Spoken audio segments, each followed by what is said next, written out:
Dahil pinanindigan na talaga natin ang pagiging healthy, kaya ito yung pagkain natin ngayon.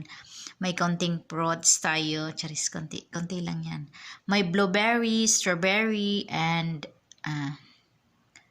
grapes. So, may dalawang itlog, may mga green leafy vegetables, may lettuce tayo dyan, cucumber, and tsaka carrots. So, may lemon tayo. Pero, nagdala din ako ng vinegar. May salt tayo dito. Then, ilagay natin dito. I-cut ko muna yan, tapos kainin. So, ito na yung pagkain natin kasi no rice tayo. Dito sa kwarto ko, nagdadala lang ako ng pagkain.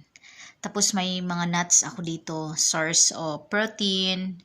Kasi wala akong rice eh. Kaya dapat may may balance. So, kakain tayo ng itong egg, matagal din tayo magugutom nito. Isa yan sa protein. Kaya, let's eat! Thank you for watching!